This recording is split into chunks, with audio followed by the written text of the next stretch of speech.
Bapak Ibu dan Saudara semua yang terkasih di dalam Tuhan Yesus Kristus, Shalom, sangat bersyukur untuk kemurahan dan anugerah Tuhan.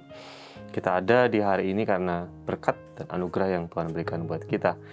Dan kita kembali merenungkan firman Tuhan. Izinkan saya melanjutkan renungan seri saya yang berkisar tentang Stefanus, yang saya sebut sebagai benih pertumbuhan gereja mula-mula, atau martir pertama yang karena pengorbanannya, karena dedikasinya, dia harus mati menjadi martir, tetapi karena kesetiaannya itu, karena peristiwa itu, gereja berkembang, gereja tersebar, benih Injil justru dibawa ke tempat-tempat yang lebih jauh. Dari Kisah Para Rasul pasal yang ke-6 ayat yang ke-15, ini adalah tuduhan terhadap Stefanus, kemudian diakhiri dengan ayat ini yang sangat menarik, bagaimana kenyataan atau fenomena yang terjadi ketika Stefanus selesai diperhadapkan di dalam sidang pada waktu itu. Firman Tuhan berkata seperti ini. Semua orang yang duduk dalam sidang mahkamah agama itu menatap Stefanus. Lalu mereka melihat muka Stefanus sama seperti muka seorang malaikat. Bapak Ibu, ini menarik sekali karena diperhadapkan dengan situasi yang tidak mudah, situasi yang sulit, situasi yang sangat mengintimidasi. Tetapi dikatakan di sana, Lukas mencatat bahwa semua orang yang duduk di dalam sidang itu ketika menatap Stefanus, firman Tuhan katakan mereka melihat muka Stefanus sama seperti muka seorang malaikat. Ada beberapa penafsiran yang biasanya muncul, dan pada umumnya ada dua kelompok besar penafsiran.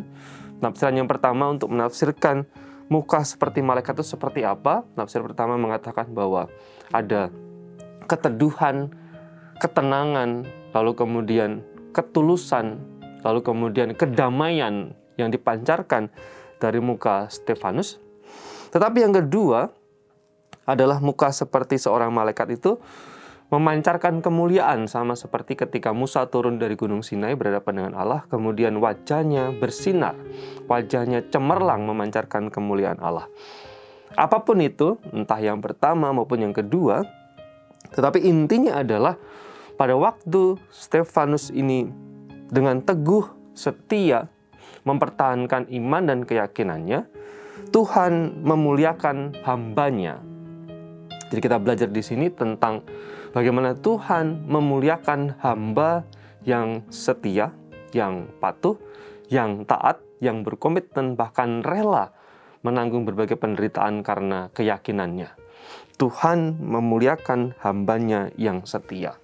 Kehidupan Stefanus, bahkan masa-masa sulit yang dihadapi, mengajarkan kepada kita tentang bagaimana Tuhan memperhitungkan dengan seksama kesetiaan, dedikasi, dan komitmen hambanya.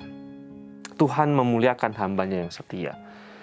Mari belajar, mari kita mencontoh kehidupan Stefanus, sekalipun susah, diperhadapkan dengan situasi yang tidak mudah, tetapi setia. Dan ingat baik, Tuhan melihat kesetiaan hambanya, bahkan Tuhan memuliakan hambanya yang setia. Kita berdoa. Terima kasih, kami bersyukur karena Tuhan memberikan kami kesempatan di hari ini. Berkati kami dalam aktivitas dan kegiatan kami, anugerah-Mu, kemurahan-Mu atas kami semua. Dalam nama Yesus kami berdoa. Amin.